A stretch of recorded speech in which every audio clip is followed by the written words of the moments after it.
86페이지 재림의 징조는 무엇인가? 마태복음 24장 말씀 보면 제자들이 예수님께 물어보죠. 또 예수님께서 제자들의 그런 물음에 또 답을 하시면서 그 재림의 마지막 모습을 또 우리에게 또 보여주고 있는데, 자, 우리 함께 살펴보도록 하겠습니다. 자, 먼저 개인의 종말이 죽음을 통해서 나타난다면 우주의 종말은 예수님의 재림으로 나타난다 그랬잖아요. 72페이지에 보면 7강 재림의 종말에 관한 내용을 우리가 한번 공부하고 지나왔어요. 그 종말의 징조, 종말에 대해서 우리가 살펴볼 때 이 종말은 두 가지가 있다 그랬죠. 이 종말은 두 가지가 있다 그랬어요. 그래서 개인적인 종말이 있고 또 우주적인 종말이 있다. 개인적인 종말과 우주적인 종말. 이 우주적인 종말을 다른 말로 역사적인 종말. 이제 역사가 끝난다는 거죠. 이 역사가 끝난다는 것은, 역사는 지나간 흔적을 역사라 그러잖아요. 그러니까는 모든 것이 이제 이 세상이 끝난다는 걸 얘기를 하는 거죠. 그래서 이 개인적인 종말은 죽음으로 나타나요. 우리는 히브리서 9장 27절 말씀처럼 사람이 한번 났다가 죽는 것은 하나님의 정한 이치라 그랬잖아요. 그러니까 이 죽음으로 개인의 일생은 끝나요. 종말이 오죠.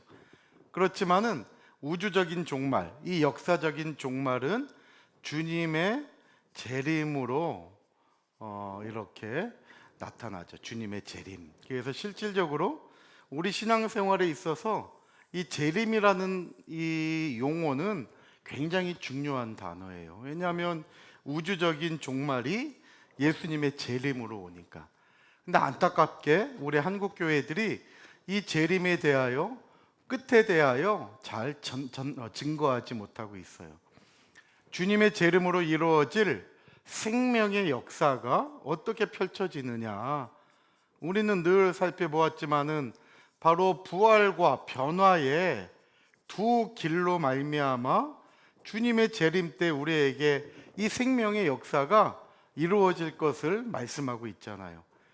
그래서 고린도전서 15장에 사도 바울은 부활과 변화를 분명히 우리에게 정확하게 제시하고 있죠. 고린도전서 15장 51절부터 58절에 우리는 먼저 죽은 자들은 다시 살아나는 부활의 역사와 주님 재림하실 때 살아있는 자들은 다시 죽을 필요가 없기 때문에 호련히 변화된다고 우리에게 말씀해요. 그러면서 사망아, 네가 쏘는 것이 어디 있느냐, 사망을 호령하면서 정말 사망을 다스리는 이 생명의 역사가 있다는 것을 우리에게 얘기하죠.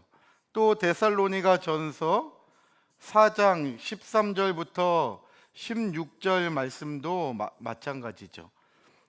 먼저 죽은 자들의 부활이 순서를 우리에게 가르쳐 주고 있는데, 죽은 자들의 부활이 먼저고 그 다음에 변화의 역사가 있다는 거죠. 이와 같이 주님의 재림은 너무나 중요해요. 제가 우연찮게 그 유튜브를 하나 봤는데, 박용규 목사라고 충신대 신대원 역사신학 강의를 하시는 아주 유명한 박사님이죠. 근데 이분이 이단에 대해서 작년에 해외에서 이렇게 얘기하는 그 이제 이단 세미나를 한 며칠 동안 하신 것 같아요. 그 유튜브에 올라와서 저도 좀 이제 관심 있게 한번 이제 들어봤는데, 그 가운데 그 박용규 교수님이 이단에 대하여 얘기하는 가운데, 한국 교회가 이단들이 재림을 너무나 많이 강조하다 보니까 한국 교회가 반대로 재림에 대하여 언급하지 않는 시대가 되었다고 얘기를 하더라고요. 근데 이건 잘못된 거죠. 이단들이 아무리 재림을 얘기한다 할지라도 우리 제대로 된 말씀의 재단들은 성경에 근거한 정확한 재림에 대한 말씀을 가르쳐 줘가지고 우리 성도들이 오히려 잘못된 이단 교리에 빠지지 않도록 가르쳤어야 된다는 거예요. 그러니까 이 재림에 대한 것이 너무나 중요한데 이단들에게서는 굉장히 풍성한 단어가 되지만 오늘날 정말 우리 한국 교회에서는 그 박용규 교수님이 얘기한 것처럼 사라져버린 단어가 되어서는 안 된다는 거죠. 그래서 마지막 이 우주적인 종말, 역사적인 종말은 예수님의 재림으로 나타나게 돼요. 그래서 두 번째 줄에 보면 예수님이 재림하시기 전에 몇 가지 중대한 사건들이 일어나고 그것을 통해서 우리는 재림을 준비하게 돼요. 그래서 우리 교재에는 네 가지로 이렇게 성경을 통해서 정리가 되어 있는데, 첫 번째로 재림의 징조에는 복음이 전 세계적으로 전파가 된다는 거죠. 그래서 지금 저와 여러분들이 구속사 세미나를 하면서 이렇게 자꾸 물심양면으로 온 정성을 다해서 세미나에 힘을 다하고 이렇게 하는 것은 바로 이 복음의 전 세계적 전파를 돕는 일이라는 거예요. 그래서 이것은 너무나도 중요한 일들이라는 것을 우리가 알 수 있는 거죠.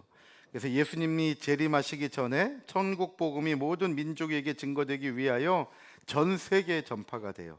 그리고 이 복음을 듣고 하나님께서 구원하시기로 작정한 언더라인 치세요, 많은 이방인들이 예수를 믿고 그 구원의 수를 채우게 돼요. 그래서 복음이 증거돼야 되는 이유예요. 하나님께서 작정하신 수를 채우는 것이 바로 이 복음 전파로 이루어지기 때문이죠. 마태복음 24장 14절 말씀 보면 이 천국 복음이 모든 민족에게 증거되기 위하여 온 세상에 전파된다 그랬어요. 마태복음 24장 14절에 온 세상에 전파되는데 그 다음에 중요해요. 하반절에 보면 그제야 끝이 온다. 그러니까 복음이 온 세상에 전파되면 그 다음에 복음이 먼저 전파되고 끝이 온다는 거예요. 그러니까 우리가 이렇게 왕성하게 복음을 증거하고 복음 전하는 자리에 계속 목사님들이 듣고 이 복음, 이 구속사가 마지막 우리 한국 교회를 살리고 전 세계를 살리는 말씀이라고 확증하는 이유는 이렇게 복음이 전파되고 난 다음에 끝이 오기 때문이라는 거예요. 그리고 이 복음의 역할은 하나님의 택한 백성들을 채우는 역할을 하는 거예요. 그래서 복음이 먼저 증거가 돼야 돼요.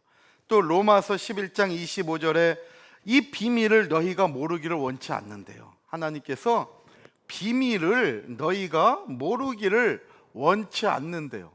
그 로마서 11장 25절의 비밀이 뭐냐? 나중에 우리 성도님들 꼭 성경 구절 찾아갖고 꼭 확인하셔야 돼요. 이 비밀은 두 가지죠. 첫 번째, 예수님이 비밀이라고 말씀하고 있죠. 성경은 예수님이 비밀이에요. 예수님을 깨닫는 자는 구원의 비밀을 아는 거죠. 그 다음에 두 번째로 뭐가 비밀이냐? 바로 하나님의 구속사, 하나님의 구속사가 또 비밀이에요. 그러니까 이 구속사는 하나님의 구원 계획이죠. 구원 역사. 하나님께서 어떻게 우리를 구원하시려고 하는지 이것이 비밀이에요. 그러니까 2000년 전 예수님께서 십자가의 죽으심으로 우리에게 생명이 선포되는 것 마귀가 알지 못했죠. 비밀이에요, 비밀. 창세기 3장 15절에 그 비밀의 말씀이 2000년 전에 예수 그리스도로 말미암아 성취됨으로 우리에게 구원의 완성이 이루어진 거예요.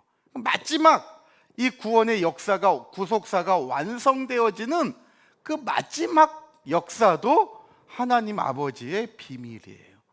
그래서 이와 같이 이러한 비밀이 있는데 이것을 하나님이 너희가 모르기를 원치 않는데, 우리는 그 하나님의 비밀을 알고 아버지의 마음을 헤아려 가지고 뜻을 향하여 확신해 가지고 일하는 사람이 돼야 된다는 거죠.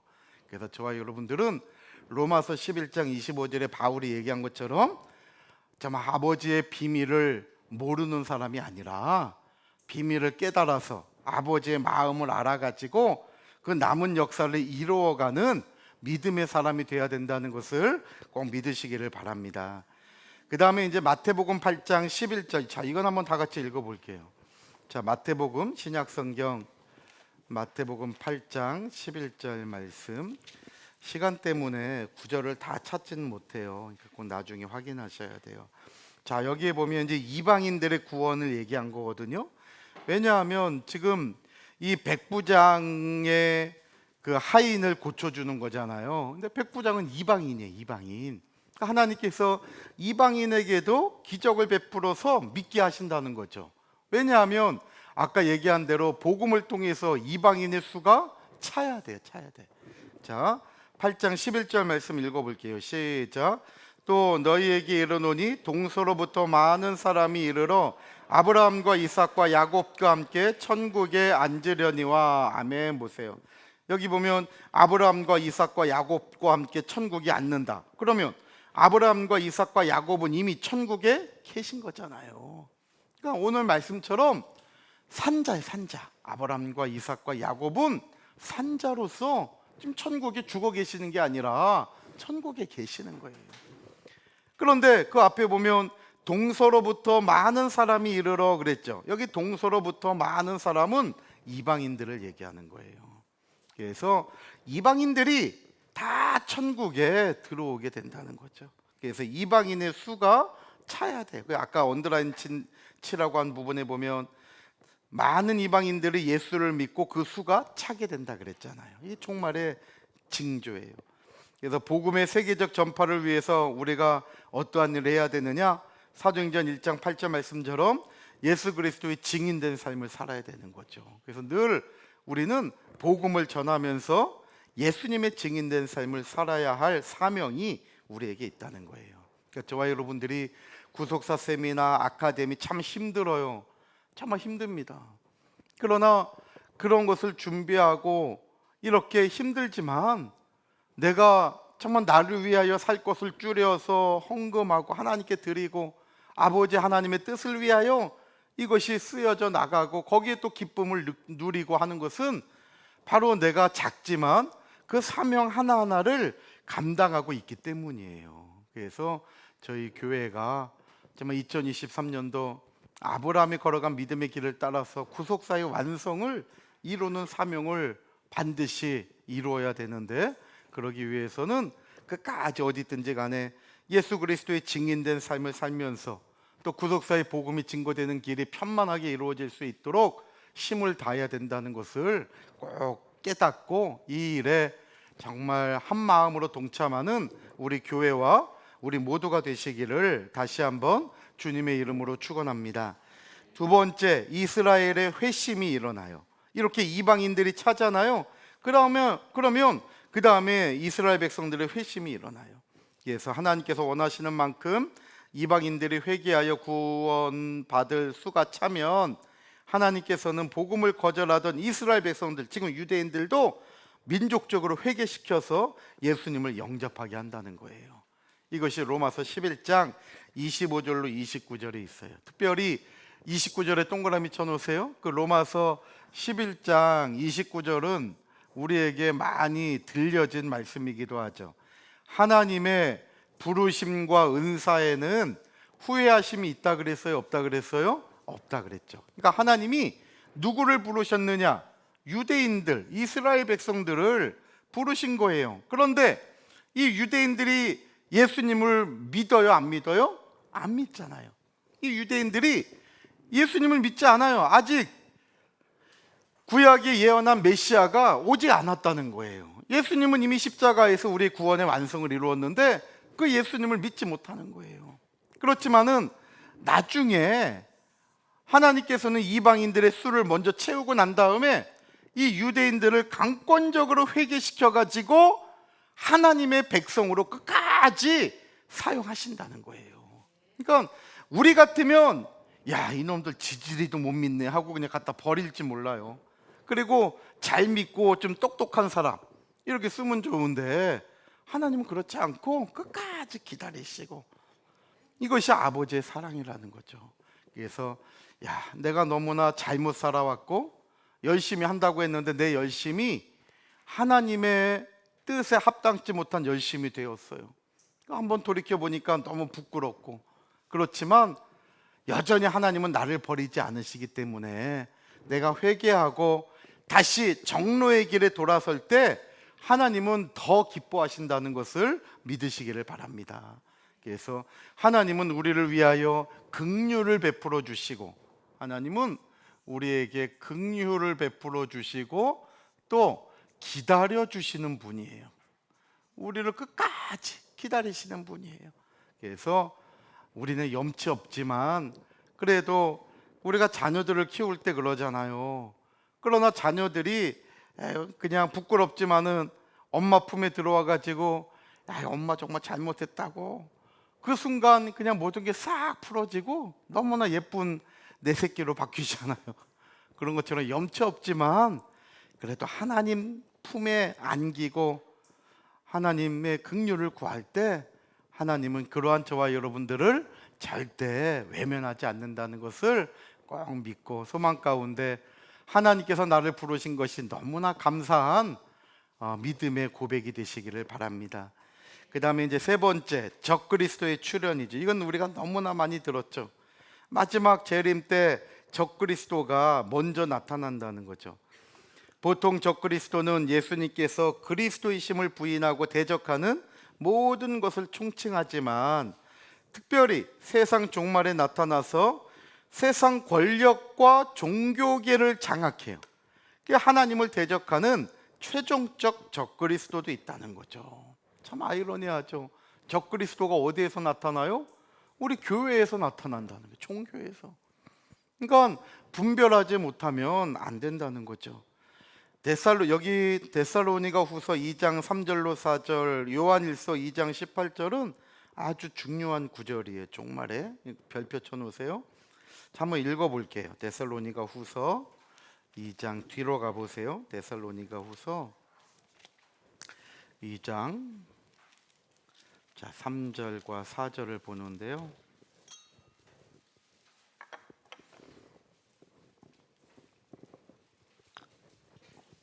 자, 눈으로 잘 읽으면서 표시하라 한다면 표시해 보세요.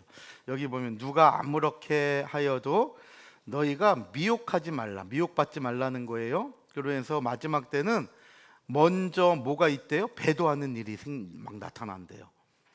그러면서 형광펜 있으면 칠하세요. 불법의 사람, 또 뭐라 그랬냐면 멸망의 아들이 나타나기 전에는 이르지 아니하리니 그가 뭐냐? 대적하는 자래. 그러니까 3절에는 이 적그리스도를 불법의 사람, 또 멸망의 아들이라 그랬고 4절에서는 이 적그리스도를 대적하는 자라 그랬어요. 그러면서 범사에 일컫는 하나님이나 숭배함을 받는 자 위에 뛰어나, 하나님 위에 뛰어나 자존하여 하나님 성전에 앉아서 자기를 보여 하나님이라 하느니라. 이게 적그리스도라는 거예요. 그러니까 떡하니 성전에 앉아갖고 하나님 행세하면서 야, 내가 하나님이다, 지금 하나님이 나타났다는 거예요. 그러니까 4절 하반절에 보니까 자기를 보여 하나님이라 하느니라, 언더라인 치세요. 이게 바로 적그리스도예요. 그러니까 마지막 때는 내가 재림 예수다, 내가 하나님이다, 이런 사람들이 마태복음 24장에 하나님이 예언해 놓으신 대로, 예수님께서 예언하신 대로 그런 사람들이 많이 일어난다는 거예요. 그러니까 우리나라에 18명인가 16명인가의 하나님이 있고 40몇 명인가 재림 예수가 있다 그러잖아요. 너무나 많아요. 근데 그게 뭔가 되니까 자꾸만 그 짓 하는 거죠. 그러니까 저와 여러분들이 분별하지 않으면 안 된다는 거예요. 그래서 이러한 적그리스도 세력이 나타나요. 요한일서 2장 18절에도 마지막 때는 적그리스도가 많이 일어난대요. 요한일서 2장 18절에 마지막 때 2번 나오고 적그리스도 2번 나와요. 그러니까 마지막 때는 적그리스도가 많이 나타나는 때라는 것을 얘기해요. 지금 보면 적그리스도가 여러분들 아시는 분만 해도, 내가 그냥 이름 아는 사람 또 들은 사람만 해도 작진 않잖아요. 그런 거 보면 지금 종말의 때가 많이 왔다는 걸 알 수 있죠. 그러니까 믿지 않는 사람들도 말세 지말이라, 말세 중에도 이제 끝에 다 왔다는 거예요. 이제 얼마 남지 않은 거예요. 그러니까 이러한 때 저와 여러분들의 신앙의 끈을 풀어가지고 헬렐레 거리면 안 되는 거죠. 고삐를 꽉 조여가지고 이제 얼마 남지 않은 이 신앙의 경주에 끝까지 승리하여서 마지막 다시 오시는 주님을 온전히 맞이하고 정말 천국의 상급을 가지고 들어갈 수 있는 우리 교회와 저와 여러분들 모두가 다 꼭 되시기를 바랍니다. 그리고 요한계시록 13장 그 1절 이하 말씀 보면 1절과 11절이죠. 여기 1절 이하 말씀 보면 요한계시록 13장은 적그리스도 세력을 보여주고 있어요. 요한계시록 13장에는 적그리스도 세력을 우리에게 보여주는데 두 종류의 적그리스도 세력이 있죠. 하나는 땅에서 올라오는 짐승. 요한계시록 13장은 두 짐승에 대한 말씀이에요. 두 짐승에 대하여 얘기하고 있는데, 하나는 땅에서 올라오는 짐승이 있고, 땅에서 올라오는 짐승. 또 11절에는 바다에서 올라오는 짐승이 있어요. 바다에서 올라오는 짐승. 여기 땅과 바다는, 이 땅과 바다는 타락한 세상을 상징하는 거죠. 그래서 이 적그리스도 세력은 바로 진짜 바다에서 용이 승천하듯이 나타나고, 갑자기 땅이 지진으로 쫙 걸러졌는데 거기에서 로봇 특공 부위가 나오듯이 쫙 해갖고 나오는 게 아니라, 이 세상 가운데 우리와 똑같은 일상생활 중에 이러한 적그리스도 세력들이 나타난다는 거예요. 어떻게 나타나느냐? 기적을 행하면서 나타나요. 그래서 그 기적으로 현혹을 시키는 거죠. 그래서 저와 여러분들은 기적 때문에 끌려가는 사람이 아니라 하나님의 말씀으로 분별하고 끝까지 말씀을 붙잡는 사람이 돼야 되는 거예요. 그래서 이와 같이 적그리스도 세력이 예수를 부인하도록 요구할 때 우리는 어떻게 대처해야 되느냐? 자, 세 가지로 살펴볼 수 있는데, 첫 번째, 믿지 말아야 돼요. 첫 번째 그걸 보면, 자, 첫 번째, 이 적그리스도 세력을 믿으면 안 돼요. 믿지 말아야 돼요. 마태복음 24장 23절로 26절, 이게 1번이에요. 왜냐하면 그리스도가 여기 있다 저기 있다 해도 예수님께서 야, 믿지 마 그랬어요. 그러니까 어디 저분이 기적을 일으켜가지고 막 이럴 때, 야, 저분이 하나님이래 막 소근소근하고, 그러니까 믿지 말래요. 마태복음 24장 23절로 26절에 보세요. 야, 우리만 따로 빼놔갖고 남겨놓은 거야, 이런 식으로 근데 참 희한하게 시대가 흘러고 문화가 달라도 하는 짓은 똑같아요. 이 적그리스도는 꼭 자기네들만 따로 빼놨다 그래요. 따로 빼놨다고. 근데 따로 빼놔서 지옥불에 던지죠. 절대 하나님은 뒷구녕으로 일하시는 분이 아니에요. 하나님의 역사는 공개되고 알려지게 되죠. 절대 하나님의 역사는 뒤에서 쉬쉬해가지고 야, 너만 특별히 뽑으니까 복인 줄 알아 그러면서 막 이렇게 가르치고, 이것은 하나님의 일이 아니에요. 하나님은 말씀이 비치고 하나님 자체가 영광과 위엄이 있기 때문에 절대 뒤에서 하지 않아요. 그러니까 우리 성도님들은 절대 뒤에서 누가 뭐라고 하고 누가 좀 이렇게 뭐 좀 이렇게 들으라고 하고, 절대 뒤에서 하는 것은, 뒷간은 똥 싸는 곳이에요. 뒷간은 따라가 봐야 냄새밖에 안 나. 그러니까 절대 그런 데 따라가지 말고 하나님 말씀에, 교회에서 주시는 말씀, 하나님이 세우신 인정하신 그러한 교육자들에게 정확한 말씀을 받는 것이 내가 사는 길이에요. 그래서 그리스도가 여기 있다 저기 있다 해도 하나님은 우리에게 그것을 따라가고 믿지 말라고 얘기하고 있죠. 두 번째 성도의 자세는 인내예요. 인내. 끝까지 참아야 돼요. 이 인내의 기간은 끝까지예요. 끝까지. 그래서 인내할 때 제일 안타까운 사람이, 제가 늘 얘기하지만 할 만큼 했다, 여기까지다, 이게 제일 안타까운 사람이에요. 하나님은 우리에게 인내하되 끝까지 하라고 얘기하고 있죠. 그래서 마태복음 24장 11절로 13절 말씀 보면 13절에 끝까지 견디는 자가 구원을 얻어요. 끝까지 견디래요. 또 요한계시록 14장 12절에도 인내로 말씀과 믿음을 지키라고 얘기하고 있죠. 요한계시록 14장 12절에도 어떻게 우리가 말씀을 지켜야 되느냐, 인내, 이것은 말씀을 끝까지 끝까지 간직하고 빼앗기지 말라는 거예요. 그 다음에 세 번째 넘기세요. 세 번째, 두려워하지 말라. 그 두 구절이 다 똑같은 내용이에요. 두려워하지 말아야 돼. 이것이 말세에 적그리스도들이 유인할 때 우리가 취해야 할 자세예요. 절대 그 적그리스도를 믿지 말아야 돼요. 따라가면 안 돼요. 그리고 인내해야 돼. 말씀을 주신 이 말씀을 인내해야 돼. 끝까지 인내해야 되고, 세 번째, 두려워하지 말아야 돼요. 두려워하면 안 돼요. 왜냐하면 이 적그리스도들은 큰 권세와 능력을 가지고 연약한 나를 짓누르고 나에게 겁주거든요. 야, 너 지금 우리 안 오면 너 죽어, 막 그래요. 그러나 그런 적그리스도의 협박, 위협에 주눅들지 말라는 거예요. 마태복음 10장 28절에 몸은 죽여도 영혼을 능히 죽이지 못하는 자들을 두려워하지 말고 오직 몸과 영혼을 능히 지옥에 멸하시는 자를 두려워하라 그랬죠.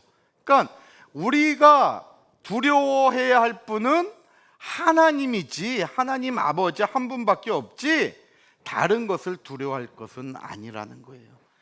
요한계시록 2장 10절 특별히 하반절 말씀 볼 때에도 마지막 환란이 있대요. 요한계시록 2장 10절에 그 마지막 환란이 10일 동안의 환란이라고 얘기하고 있죠. 마지막 10일. 이것은 카운터에서 딱 열만을 얘기하는 게 아니라 완전한 환란의 시기를 얘기하는 거예요. 10은 가득 찬 수, 만수라 그랬잖아요. 그러니까 완전한 그 환란의 때가 있다는 거예요. 근데 이때 어떻게 해야 되느냐? 너희들은 죽도록 충성하래요. 우리가 요한계시록 2장 10절에 임직식 할 때 많이 나오죠. 죽도록 충성하라. 그 뭐에 대한 언제까지의 충성이냐? 바로 마지막 환란 때까지. 마지막 환란 때까지. 그때까지 죽음을 두려워하지 말고 그때까지 끝까지 충성하라는 거예요. 그러면 하나님께서 이렇게 죽도록 충성하는 자에게 너희들 죽지 않아 생명의 면류관을 준대요. 많은 면류관 가운데 죽기를 각오하는 사람에게는 죽지 않는 생명을 하나님께서 선물로 주신다는 거죠. 그래서 마지막 때 우리 성도들의, 저와 여러분들의 신앙의 자세는 적그리스도를 믿지 말고 믿고 따라가서는 안 된다는 거예요. 그러니까 절대 우리 교회는 교회에서 또 우리 전도사님들 외에 다른 사람에게 성경 공부한다든지 다른 모임에 따라가면 안 돼요. 만약에 우리가 한번 경험을 했는데 또 그런 일들이 벌어진다면 빨리 보고를 해 주셔야 돼요. 그래서 정말 현혹됨이 없이 정말 우리 교회에서 주시는 말씀만 따라가도 쉽진 않을 거예요. 그러니까 정말 우리 전도사님들에게 한 번 더 말씀 전해달라 그러고, 정말 이렇게 해서 교회 안에서 말씀을 따라가고 그 교회의 말씀 양식을 먹어야지 다른 양식을 먹고 다른 사람을 따라가면 안 된다는 거예요. 절대 믿지 말래요. 그리고 끝까지 인내하는 삶이 돼야 되고, 그 다음에 두려워하지 말라, 이걸 우리에게 경고하고 있다는 거죠. 마지막 네 번째, 종말의 징조로 대배교와 대환란의 때가 있어요. 자, 대배교와 대환란 의미가 다르죠. 대배교는 적그리스도와 거짓 선지자들이 많은 사람을 미혹하는 것, 이것을 대배교, 이제 큰 이 배교의 역사가 일어난다는 거죠. 또 대환란이라고 하는 것은 전쟁과 기근과 지진으로 시작되어서 성도들이 당하게 될 창세 이후에 없었던 큰 환란. 그래서 우리는 잘 많이 들은 대로 7년 대환란의 시기가 남아 있잖아요. 마태복음 24장 7절로 9절 말씀 볼 때에 예수님께서 말씀하시죠. 내 이름을 위하여 모든 민족에게, 9절 말씀 볼 때에 미움을 받는데요. 우리가 예수님의 이름을 증거하고 아버지의 역사를 이루기 위하여 나갈 때 그 마태복음 24장 7절로 9절 말씀 보면 특별히 9절에 미움을, 세상이 그러한 우리를 미워한다는 거예요. 마태복음 24장 21절에도 그때 큰 환란이 있겠습니다. 어떠한 환란이냐? 전무후무한 환란이라는 거죠. 창세 전에도 없었고 창세 후에도 없을 엄청난 환란의 역사가 일어난다는 거예요. 또 요한계시록 13장 15절로 18절까지 17절로 18절로 좀 바꿔주세요. 18절까지 보면 우리가 잘 아는 짐승의 수 666으로 또 우리 성도들의 신앙을 또 이렇게 유혹하고 핍박하는 거죠. 그래서 이러한 일들로 배교와 환란의 역사에 떨어지는 사람들이 많아진다는 거예요. 그럼 이러한 때 우리는 어떻게 해야 될까요?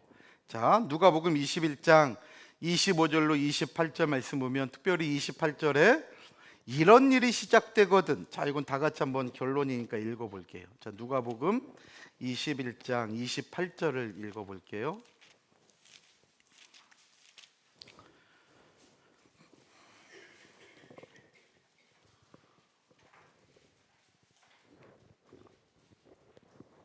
자, 25절부터 환란의 역사가 있는데, 자, 그때 보면 27절에 그때 사람들이 인자가 구름을 타고 능력과 큰 영광으로 오는 것을 보리라 그랬잖아요.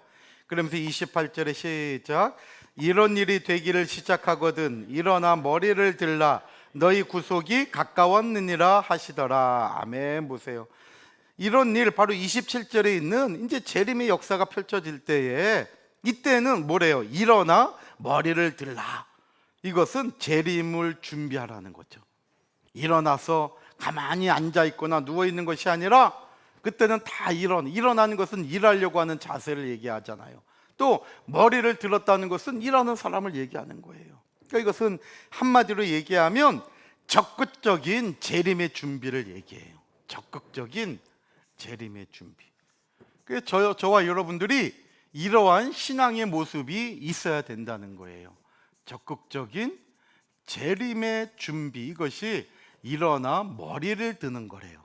그래서 저와 여러분들이 우리가 지금 행하는 모든 일들, 우리 산성교회가 정말 너무나도 그동안 최용호 목사님을 도와서 쭉 해오고 또 지금 또 저희들이 한 마음으로 해나가는 모든 일들이 얼마나 적극적이에요. 이렇게 끝까지 말씀의 역사가 막힐 것 같지만은 저와 여러분들이 열심히 그 환란을 뚫고 나가는 그 일들이 결국 마지막이 재림의 때를 준비하고 있는 시간이라는 거예요. 그러니까 지금처럼 흔들리지 않고 정말 믿음으로 서로 붙잡아주고 또 위로하고 격려하는 가운데 끝까지 나갈 때 바로 저와 여러분들은 대배교와 대환란의 시기를 이기는 사람이 된다는 것을 믿으시기를 바랍니다. 그래서 아모스 8장 11절에 보면 말씀을 듣지 못한 기갈의 때가 있을 거라 그랬잖아요. 그러니까 마지막 종말은 말씀이 없어요. 말씀이 희귀한 시대가 되는 거예요. 그러니까 이단들이 나타나게 되고 적그리스도가 나타나는 거예요. 말씀이 풍성하면 절대 적그리스도 세력에 끌려가지 않아요. 근데 마지막 때는 말씀의 기갈의 때래요. 말씀 찾기가 어려워. 그런데 어디선가 자꾸만 이상한 말씀으로 그냥 막 유혹을 하니까 거기에 끌려가게 되는 거죠. 그러나 우리는 이 말씀을 듣지 못한 기갈의 때에 하나님이 나에게 주신 이 구속의 은혜의 말씀을 붙잡고 견디는 자가 돼야 된다는 거예요. 그래서 시편 119편 50절에 보면 주의 말씀이 나를 살리셨다고 얘기하고 있어요. 그러니까 지금 이 시대에는 저와 여러분들이 말씀을 놓치면 죽게 되는 거예요. 그러나 말씀을 붙잡을 때 생명의 길이 열린다는 것을 꼭 믿으시기를 바랍니다. 자, 그래서 마지막 89페이지에 보면 많은 사람들이 궁금해하는 신학적인 질문들이 있어요. 환란에 대한 두 가지 견해죠. 하나는 환란 전 휴거냐, 환란 후 휴거냐. 자, 분명히 환란은 성경에서 마지막 환란 7년 대환란의 시기는 있다고 얘기하고 있어요. 그러면 휴거, 들림이라는 거예요. 들림? 주님의 재림 때 들림 휴거의 역사가 있는데, 이 휴거 들림의 역사가 환란이 당하기 전에 있느냐 아니면 환란 후에 있느냐. 다미의 선교회 생각나세요? 1992년도인가? 이때 이장님이라는 그 분에 의해서 1992년 10월 28일인가? 이때 이 다미 선교회가 있었죠. 이때 이 사람들은 뭘 주장한 거냐면 환란 전 휴거를 주장한 거예요. 환란 전 휴거. 그래서 이제 마지막 환란이 시작되는데 하나님이 우리를 다 들러 올려 가지고 우리는 환란을 당하지 않게 한다. 그러니까 지금 이 환란 전 휴거에 동참해야 된대요. 그렇지 않으면 이 무시무시한 환란을 당해 가지고 누구도 구원받지 못한다는 거예요. 이 환란을 이길 자가 없다는 거예요.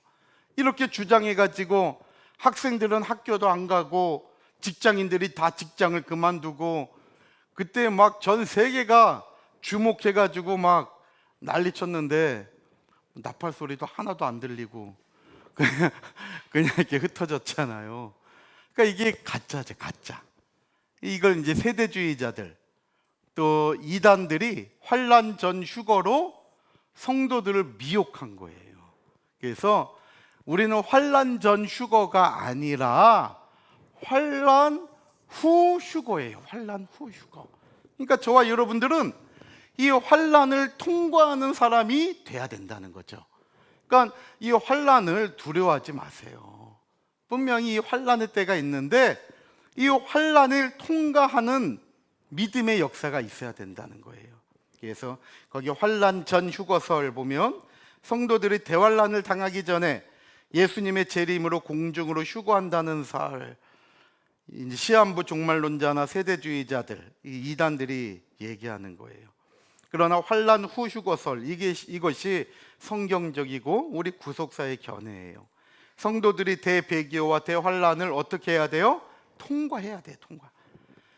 그 다음에 재림이 있다는 거죠. 이것이 성경적인 견해로서 성도가 비록 환란을 당하지만 그 다음이 중요하죠. 하나님이 환란을 이기도록 어떻게 해요? 인도해 주시는 거예요.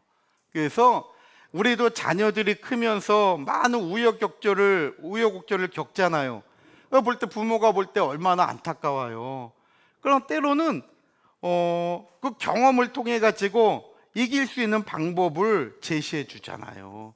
그런 것처럼 우리 하나님도 저와 여러분들이 환란의 구덩이에 빠져 있을 때 하나님께서는 천군천사를 통하여서 우리를 응원해 주시고 우리가 이 환란에서 잘 나와가지고 재림하시는 주님을 만날 수 있도록 하나님께서 또 우리에게 피할 길을 내주시고 또 환란을 내가 도저히 이제 못 견딜 것 같아. 그럼 하나님께서 그 환란의 날을 또 감해 주시기도 한다는 거예요. 그래서 이 환란의 시기는 나만 있는 것이 아니라 우리 하나님 아버지께서 함께 나와 함께 하셔서 이기게 한다는 거죠. 그러니까 다니엘서 3장 보면 다니엘의 세 친구가 풀무불 환란에 빠지잖아요. 근데 그걸 두려워하지 않고 죽으면 죽으리라라는 신앙을 가지고 끝까지 하나님을 배반하지 않고 풀무불에 들어갔는데 머리 하나 그을리지 않았잖아요. 다니엘서 3장 16절 이하 말씀 볼 때에 분명히 3명을 넣었는데 4명이 왔다 갔다 해. 하나님이 함께 하신다는 거죠. 그래서 저와 여러분들이 어떠한 환란의 구덩이에 들어간다 할지라도 하나님은 절대 우리를 버리지 아니하시고 그곳에서도 하나님은 저희와 함께 하신다는 것을 믿으시기를 바랍니다. 그래서 마태복음 24장 22절 한번 읽어볼게요. 하나님께서 나를 감해 주신대요. 자, 21절부터 보세요. 성경은 우리가 환란을 당한다 그랬지 환란 안 당한다고 얘기하지 않아요. 자, 21절부터 읽어볼게요. 시작. 이는 그때에 큰 환란이 있겠음이라. 창세로부터 지금까지 이런 환란이 없었고 후에도 없으리라. 보세요. 이게 어마어마한 7년대 환란이 있는 거예요. 자, 22절 시작. 그 날들을 감하지 아니할 것이면 모든 육체가 구원을 얻지 못할 것이나 그러나 택하신 자들을 위하여 그 날을 감하시리라. 아멘. 보세요. 그러니까 저와 여러분들을 위해서 하나님께서 그 날을 감해 주시는 때가 있다는 거예요. 그러니까 하나님은 우리를 그 환란을 통해서 성숙한 신앙으로 만들어서 정말 완전한 성화의 단계를 이루게 하시려고 하는 거예요. 그래서 우리가 구원의 서정을 보면 지금 이 시간 동안에 성화의 단계를 거쳐서 아버지와 같이 영화의 단계에 들어가야 되는 것을 얘기하고 있잖아요. 저와 여러분들은 거룩해지는 이 과정을 통해서 아버지와 같은 영광의 형체로 신령한 부활과 변화로 바뀌어져서 우리는 영원한 생명의 날을 누릴 때가 있다는 거예요. 그 다음에 데살로니가 후서 1장 7절도 환난 받는 너희에게는 우리와 함께 안식으로 갚으시는 것이 하나님의 공의래요. 이게 6절부터 보셔야 돼. 자, 한번 보세요. 마지막 읽어볼게요. 데살로니가 후서 1장 6절부터 볼게요. 자, 저와 여러분들이 하나님 믿는 게 큰 복이에요. 자, 데살로니가 후서 1장 6절. 자, 시작. 너희로 환난 받게 하는 자들에게는 환난으로 갚으시고 환난 받는 너희에게는 우리와 함께 안식으로 갚으시는 것이 하나님의 공이시니. 보세요. 우리를 환난 구덩이에 넣은 사람은 진짜 하나님이 그 사람에게 환난으로 갚는데요. 그러니 하나님이 환난의 구덩이에 집어넣으면 거기는 살아남을 자가 없는 거죠. 그러면서 우리를 그 환난의 구덩이에 넣은 사람은 환난으로 갚지만 애매하게 하나님 믿는 것 때문에 환난 받는 우리는 하나님께서 환난 가운데 있지만 안식을 누리게 한다는 거예요. 평강을 누리게 한다는 거예요. 이것이 우리 하나님의 공의로움이라는 거예요. 그러니까 진짜 우리 하나님은 살아계시고 내가 그 하나님을 믿는다면 우리 인생길에 뜻하지 않은 문제와 역경을 만나도 두려워하지 마시기를 바랍니다. 반드시 그 하나님이 이와 같이 우리를 지켜주시고 우리를 이기게 하시는 역사가 있다는 거예요. 그래서 정말 오늘 이제 근본 한 주간 살아갈 때에도 벌써 52주 가운데 30번째 주간을 이제 우리가 지내게 돼요. 반이 넘은 거예요. 2022년도 이제 초복, 중복도 지났잖아요. 이제 더위도 이제 물러가게 되고 이제 또 계절이 바뀌게 되는데 중요한 것은 올 한 해 내 신앙의 그 뒷모습이 하나님을 위하여 어떠한 흔적을 남겼는가. 내 신앙의 결산도 너무나 중요한 거예요.